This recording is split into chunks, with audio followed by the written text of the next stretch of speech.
Pokemon Draft League has been going on for 10 years at this point, and in honor of that anniversary, we're going to be going back to the battle that started it all in Pokemon Draft League as we know and love today.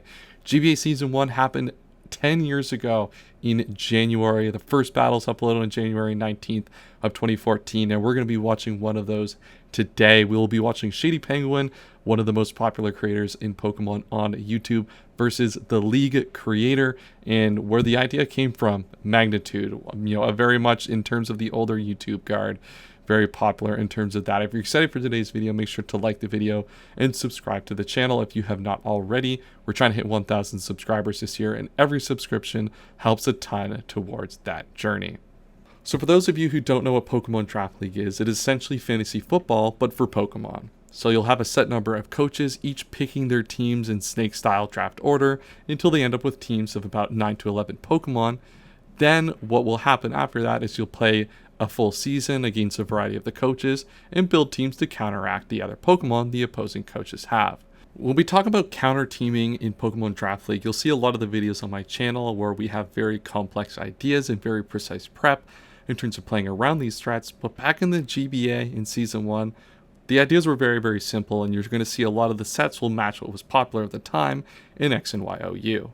Without further ado though, let's get right into this battle. There's a lot of interesting things about this battle, about the time of Pokemon X and Y. As you can tell on the thumbnail, Klefki plays a massive part in this game and was a very, very divisive Pokemon at the time.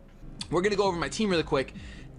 I'm going to forewarn you guys, I did not train properly for this. I did not preseason. I did not build the right Pokemon that I wanted to. It's my own fault. It's basically like all my players are playing the positions they should not be playing. I have like my catcher in the outfield. It's just terrible. Shady here is alluding to one of the most interesting starting points of this video, is that Pokemon was only obtainable through breeding at this point in the game's life cycle. So if you think about contemporary Draft League as we play it today on Wi-Fi, pretty much all of the creators gen their Pokemon. I know Verlisify is going to be unfortunately disappointed to hear that, but that is kind of what we do today. So it allows us to quickly build teams that have very complex EV spreads, and this time get us hidden powers, all of the like that we need very quickly, and allows us to build a diverse and complex teams. So in GBA Season 1, we actually didn't have access to PK Hex at this time in Pokemon X and Y, and we actually couldn't transfer any Pokemon games from Gen 5 or below into the game as of this point. Pokebank, as it was referred to, only had came released in February, I think February 5th of 2014, so only a month later, but at this point everyone had to breed their Pokemon. Now this sounds like a daunting task, especially at the time where in Pokemon Gen 5, Pokemon Black and White, Pokemon Diamond and Pearl, RNG abusing was the way that people in VGC got access to these Pokemon at high IV values. Luckily for us, Nintendo released the Destiny Knot, which allowed us to pass down IVs from the breeded Pokemon, and with the Friend Safari at the time in Pokemon X and Y, granting you guaranteed 3 IVs every time. With enough time, you could put 5-6 IV Pokemon together for your teams. Now, in terms of optimization, it would be difficult to get 0 IV attack Pokemon to play around stuff like Foul Play and Confusion with this method, but this was the way that people, in terms of the Wi-Fi Battle League metagame and the Draft League metagame in Wi-Fi at the time, got their Pokemon. So that's going to really kind of key define a few things in this matchup, especially where we get into Shady's team. So as we said, getting into Shady's team here, he has a Scizor, specifically Mega Scizor, and with this being a metagame where we actually have to breed our Pokemon, Scizor becomes even better here.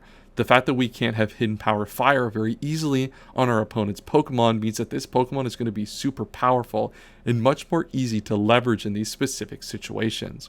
We also see Trevenant on this team, which if you were around at the time of Pokemon X and Y on Wi-Fi YouTube was a very, very popular Pokemon. The harvest ability with Citrus Berry just caught the community by storm, and I swear everyone on Wi-Fi was playing with this Pokemon, Shadypenguinn included. And this is where also we talk about looking at Shady's team. He has Claudia, his Crawdon. It kind of plays to the idea that these Wi-Fi creators at the time very much had Pokemon to find around their channel in the Wi-Fi battle community. If you know who the Killer Nacho is, for example, Dustbuster the Furret is something that might be familiar to you if you were watching at the time. Not something that we really see nowadays with Pokemon Draft League creators or Pokemon Wi-Fi battling in general, but a very common trend amongst creators at the time. Looking at his team, he's got his Greninja, who is probably a physical attacker. So when we talk about the team, this is what I get into with the metagame idea, is that you see Shadypenguinn alludes to this Pokemon being a physical attacker. When we think about Greninja typically in Draft League, we think of it as a special attacker, and even in metagames like Smogon and OU and Ubers, for example. Magnitude at the time would have probably had uploaded plenty of videos using physical attacking Greninja, kind of alluding to Shadypenguinn, with thinking in this spot that he would be using it as a physical attacker in this battle. And that's mainly because we didn't have these counter-teaming metagames as solved as we do now. We were a lot of the time just relying on OU sets put together as teams to battle against each other. That kind of evolves in later seasons of in later weeks of this GBA season. You'll see kind of the growth of team building. If you want to see a video on all of GBA season 1, let me know in the comments down below. It's something I really want to do as well. But enough about the team and the matchup. Let's get into the battle itself. These Pokemon X and Y graphics are so nostalgic for me looking back at them. And we see a pretty standard lead here when we think about Pokemon in terms of Smeargle. Very, very common lead. I don't want to go out into Trevenant because I don't think I don't think I'm going to be able to do much at that point. I mean, I could just Leech Seed, but as much as I want to just knock off everything, I think this Smeargle will probably have a Focus Sash. He's probably gonna Trick Room. It's either Spore or Trick Room. He's gonna just straight up withdraw. So he withdraws. He's afraid of the Claudia and goes out into Samp Hammer, which is his Clef Key. And one thing to note about the Smeargle, so while Shady is predicting Spore or Trick Room as possible options on this previous turn sequence, we were using older Baton Pass rules at this point in time. So if we think about Pokemon now, Baton Pass is almost universally banned across all metagames at this point due to how broken it is to do various stat passing strategies. At this point in time in Pokemon X and Y, Baton Pass was just completely okay. So a move like Geomancy and Baton Pass would be a very legitimate strategy that you could expect to see on either Wi-Fi battles, on the Smogon ladder, or in a Draft League battle like this. He's gonna reflect. All right, so no T-Wave, thank goodness. He just goes for the reflect. I'm actually okay with that. Let's put this thing to sleep so that it can't do anything else. Now, you might be like, why would you put a Clef Key to sleep? 61, 21, 80, so it's about 60 lower. Gonna go into Goku, his Ampharos. So I'm gonna Rock Tomb this Goku. Gonna lower its speed, which is obviously not gonna matter too much because it's slow as anything anyway. I really don't want this thing. This thing is gonna have Cotton Guard. And we see another example here on this turn sequence where we've managed to position our Breloom after getting a Spore on the Klefki, which is going to be one of the most problematic Pokemon for Shady to deal with in this matchup for a set we're still getting to in a minute. But he's able to now get in on Magnitude's side his Mega Ampharos. And you'll see here the instance where he's referring to Cotton Guard. Cotton Guard was a very popular set as well at this kind of time. For certain Pokemon, we see it on Mega Ampharos in this case where he's predicting Magnitude will use that because of times he's used it in the past on his channel. And, it's a common set at that time. Mega Altaria is something we would see a lot of Cotton Guard sets for as well in kind of subsequent years in terms of Draft League and OU.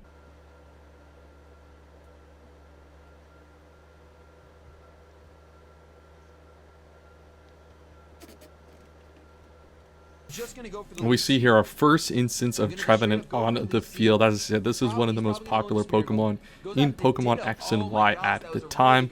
Really popular was the Citrus Berry Harvest set.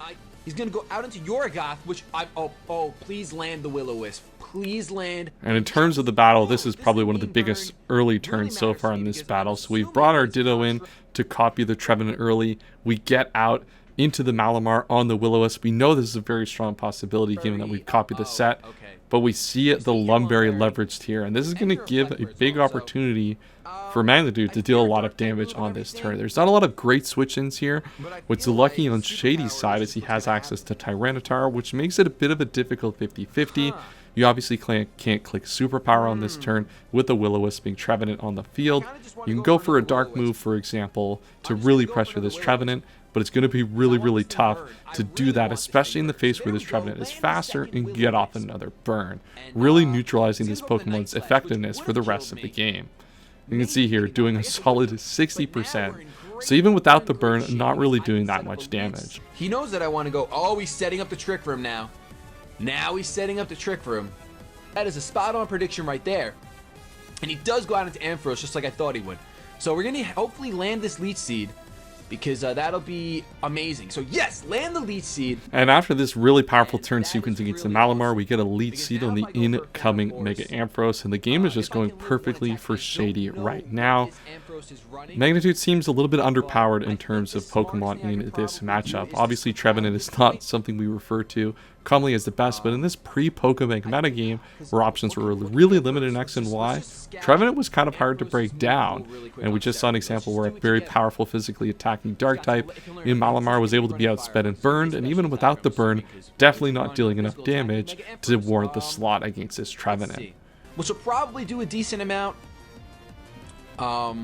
It does well over half. So we see a big Dragon Pulse here. I actually lied. He does have Citrus Berry in this set as well still. I think he does have Rest on this set without the Lemberry. But as I said, this is a really popular Trevenant set. We're able to leverage the burn on this as well. And burn plus Will-O-Wisp damage is really difficult for teams to contest with, especially in this generation. So we're just going to see Magnitude seems just get completely whittled down, and just, the harvest up on the Citrus Berry. It's going to be really difficult for him to make any sort of progress against this Trevenant without a special, for example, Greninja being able to come in on a momentum turn and threaten it out with the Dark Pulse. Dual damage is going to take it out if he doesn't switch out. Like now, and I have the same. And now with Tyranitar coming in, we even get the Sand up. So leveraging that Will-O-Wisp, Leech Seed, and now Sand damage on top of it to really just pressure everything that that Magnitude is going on here. There's really not much he's going to be able to do with this Mega Ampharos now or even in the future to really leverage this Pokemon.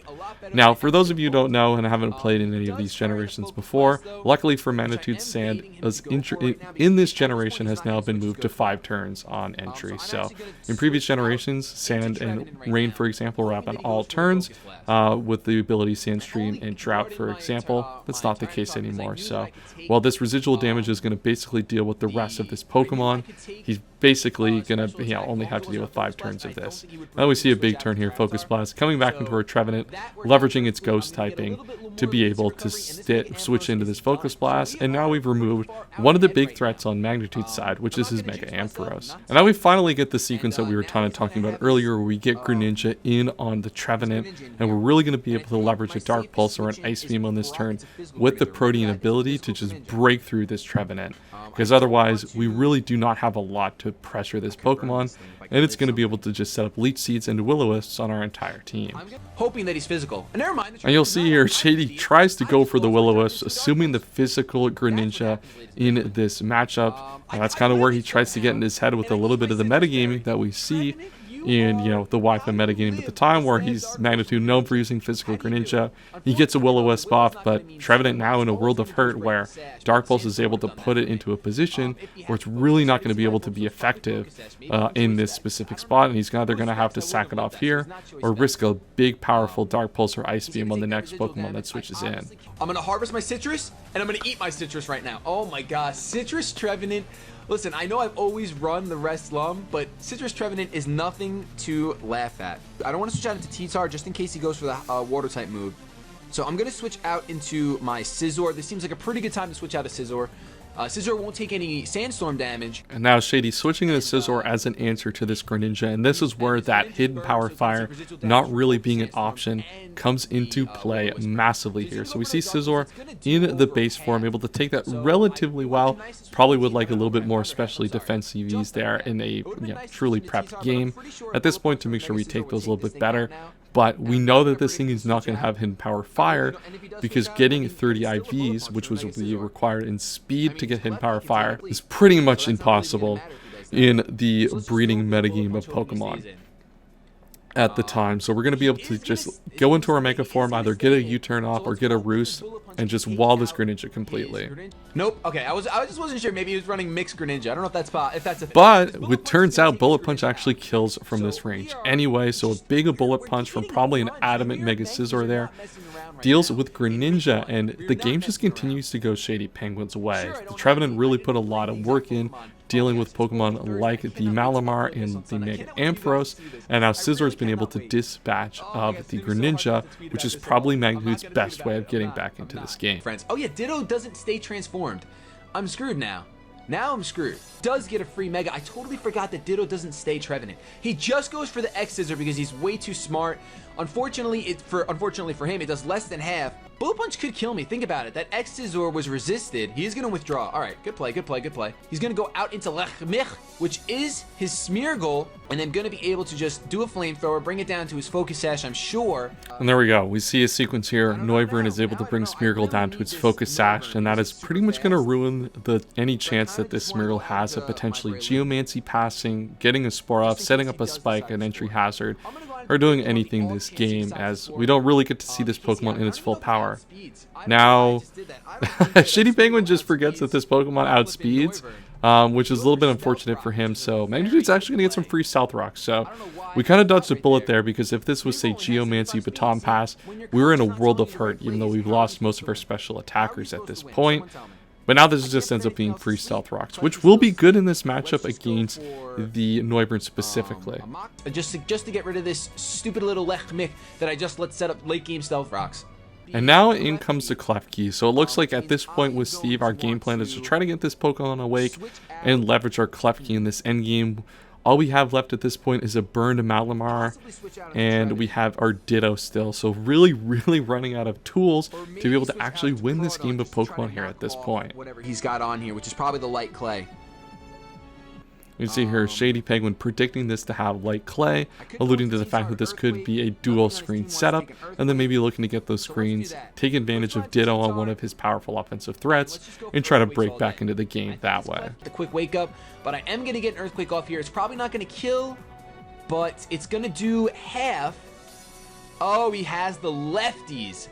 That is good to know. He's definitely going for either Reflect or Swagger or T-Wave or something. And you see here, this is where we hear the first instance of the set that we're seeing from Klefki. Swagger comes out on Tyranitar, which, if you played at the time in Pokemon X and Y, was a very, very infamous set here, and actually ended up resulting in Swagger being banned from Smogon OU. As you can see, Tyranitar hits itself in confusion.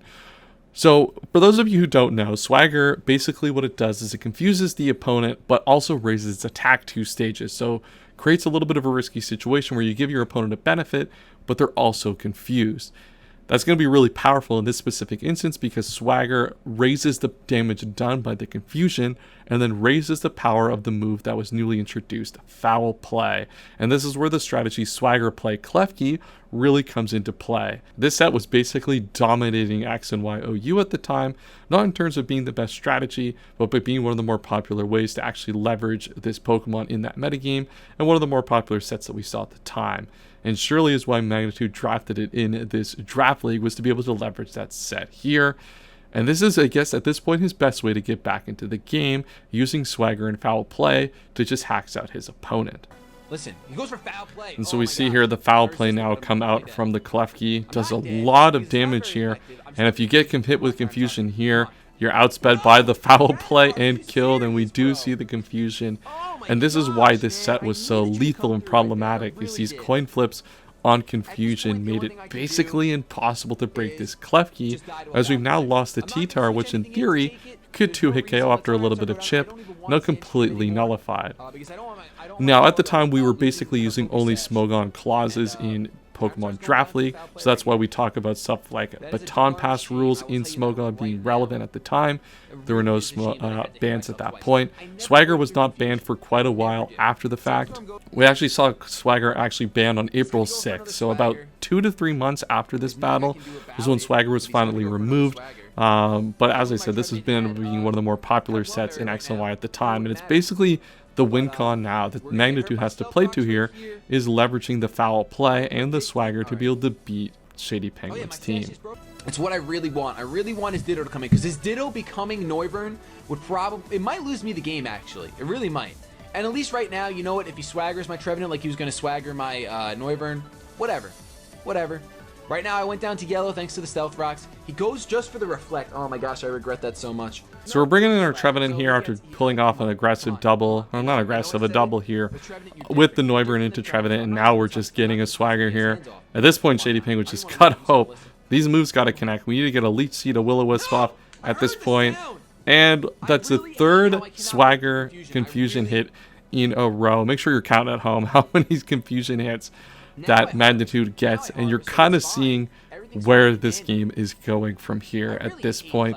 The first Pokemon Draft League battle looks like it's going to maybe end the way that a lot of games in Pokemon X and Y OU would end, in that Swagger play Klefki was just able to take over this game. We really need to see that burn here if we're Shadypenguinn here to get a chance to get back into this game. We have Flamethrower on our Noivern to be able to pressure this, of course, but Pokemon like the Breloom not really going to be able to do a lot, especially with the Reflect Up. We'll be able to get a Spore off, but you see the Foul Play come out here from 102, does over half, and that's going to be a 2 KO. Now, it's a 2 KO because of the crit, so a little bit more fortunate luck there for Magnitude, continuing to push his advantage in this game now against Shadypenguinn. We're kind of pulling back in now with this Klefki. He's gonna go for a Swagger, but let's just go for a. Well, we go for the Swagger again. I'm gonna let Shady take it away from here at this point in this game with the Swaggers. Actually, I'm gonna touch the touchscreen this time. Let's see. Come on, come on, come on. You're confused. Those little birdies. Don't look at them. He looked right at them. And there we go. The crit plus the confusion now with the Breloom. And that's just another Pokemon gone. So the counterplay of Spore now, that is eliminated now. And at this point, we're going to have to hope Noivern comes through. Now, why is this really effective of a playstyle? So we've talked about this being very popular. The main reason that this was so popular and powerful in this metagame was because of the ability Prankster. So Prankster allows you to move first with your non-attacking move. So Swagger would always go before any attack the opponents would have. So you see something like the Breloom would be able to previously outspeed it and get that Spore off on that turn sequence. Swagger gets the priority from Prankster, going before the Spore and allowing it to get the confusion hit before Breloom is actually able to attack it. And now at this point, we're really limited in terms of our options to actually deal with this. And because of those late game Stealth Rocks, we're actually not able to bring in our Noivern to pressure this Pokemon even that much more often. Flamethrower is going to be able to do a lot of damage here, but we're not actually going to be able to kill Klefki at this point in time. And if Magnitude gets really aggressive and goes Noivern here, and Noivern in terms of the Ditto, for example, then he's really going to be able to get him and put a lot of pressure. Now, we're going to go into Malamar here, which is definitely a really safe way to go about this, because this Pokemon being burned is basically useless at this point, and you're going to be able to get a free switch into your Choice Scarf Ditto without having to risk a Draco Meteor if he wants to get really aggressive in this spot. I'm telling you, this game is going to come down to Klefki. Now that my Noivern's going to go down in this next turn, this game is going to come down to Klefki. And even though the Dragon move was never really likely at that point, you're able to get this Ditto in for free and basically kill your opponent's Noivern because of the fact that you got those late game Stealth Rocks up. If Noivern die, we're not going to switch out. There's literally no reason with the Stealth Rocks up. There's no reason to switch out. You know, you could tell the match was going way too well. It was just like going up, up, up, up, up. And then Klefki came out and it was just like, whew. It doesn't matter what he does. He goes for Dragon Pulse and I'm dead. It's definitely a Scarf Ditto. And he's locked in. And now we know that it's probably likely Scarf due to the fact that it outsped, but that is, pretty much the only way that we run Ditto. Almost at all is through Choice Scarf Ditto at this point. So now, if we're Shady, we got to find a way to remove this Noivern and hope that we can break through the Swagger play Klefki in the back. But at this point, we've kind of run out of options to do that necessarily. We've lost a lot of our Pokemon. We still have Pokemon like the Crawdont, but Crawdont is basically one hit from Swagger, and that Pokemon is going to be basically dead. We're going to try to leverage our Trevenant here at this spot. Hope that we live a Dragon Pulse at this range, because we know it's Scarf. We know that's the only move we can click. Can't click something like the Air Slash. We can get a Leech Seed off. If they go into the Klefki, we can then get a Leech Seed up on that Pokemon and make it more difficult for it to sweep. But Trevenant does pull out and get the live here, which is huge. So we're able to get the Leech Seed off on this Noivern, and if we're able to get the Harvested Citrus Berry, we'll be able to live the next hit and really get back into this game by removing this Noivern. But we do not get that Citrus Berry, and that is going to make this game just that much more difficult. We're really running out of tools. We should still have a Tyranitar in the back, potentially. Actually, no, we did lose that to the Klefki already, unfortunately. Yeah, we do have the Crawdont, and I think we do have one other Pokemon I forget that's in the back here. But at this point, the combination of Klefki and the Noivern that we've transformed with Ditto are going to be able to bring back a game that looked impossible for Magnitude to win earlier in this battle. I'm dead from Dragon Pulse. Doesn't matter what I go for. Trevenant's going down, and yeah, that's rather unfortunate because we had this game pretty much in the bag, but Confusion is clearly just way too good for me. And it is actually Mega Scizor that we have in the back. So this Bullet Punch here should do a lot of damage. And we should have Aqua Jet as well in our Crawdon. So if this doesn't kill, we should be able to kill with double priority on this Pokemon, leaving us to a 1v1 with the Klefki. Now this is a really interesting turn. We're going to go right out into our Klefki here to try to lock this game down. And it makes sense considering we have two physical attackers here. We do get a Sword Stance off here, which is, makes sense, but this Swagger that comes out is going to basically be able to guarantee a KO on this Scizor. So we're going to try to, if we're Shady here, we have to go for a Bullet Punch to try to go for the kill here on the Klefki. It's probably going to be able to live with the Prankster, but this Prankster is going to be able to hopefully get it off, but because of our speed, we're able to get this Bullet Punch off. But that actually does basically pitiful damage. At +2, this Scizor only dealing about half to defensive Klefki, and we're able to just then leverage the Foul Play on this turn to get rid of that Pokemon. And now we only have one more Pokemon to contend with our Klefki, that is the Crawdon. And this Pokemon is super susceptible to Swagger and Foul Play. Very frail Pokemon and very, very strong physically attacking as well. So Magnitude is going to have kind of this plethora of his options at his disposal to be able to kind of deal with this Pokemon. We'll see what he ends up going for in this specific spot. Because right here, if you're Shady, what do you consider going for? Do you try to attack with priority? Do you try to just go for a liquidation? We see a Reflect here. Kind of heads up play here from Magnitude, kind of lowering the power that this Crabhammer can deal to you and getting you into a position where you can leverage your leftovers and a Foul Play to just kill this Pokemon. Crabhammer should be a 2-hit KO at this point, given the leftovers HP. So Foul Play into Foul Play, and then going in and Aqua Jetting with your own Crawdon on the Ditto Transform after should basically KO this, the rest of this game at this point. So I guess we don't need to technically Aqua Jet at this point because we do have the ability with the Choice Scarf to just outspeed any set, but we gotta go for the Swagger. This will make it so that this Pokemon kills through Reflect, but I think we know how this battle is going to end at this point. Shady is going to take 1,000,000 damage with the Foul Play, or with the Swagger Confusion. He's not broken through a single one of these confusions in this game at all. I think there's been 5 or 6. And we know the final turn of the first ever Pokemon Draft League game is going to end with Foul Play, Swagger Klefki winning this game for Magnitude from what looked like an impossible position. Swagger Play Klefki showing why it was banned in X and Y just 3 months later, with quite the performance there against Shadypenguinn. What a game for the first ever Pokemon Draft League battle. If you guys enjoyed this watch through of the first ever Pokemon Draft League battle, leave a like and subscribe and let me know in the comments down below. The link to this battle will also be in the description so you could watch it in its full. It's great to look back on these old videos and games and just look at where we have come from in terms of the Draft League community. I do have interest in doing a full video on GBA Season 1. If you're interested in something like that, make sure to let me know as well in the comments down below. But that's all I have for today. I'll see you all next time. And as always, have a wonderful day.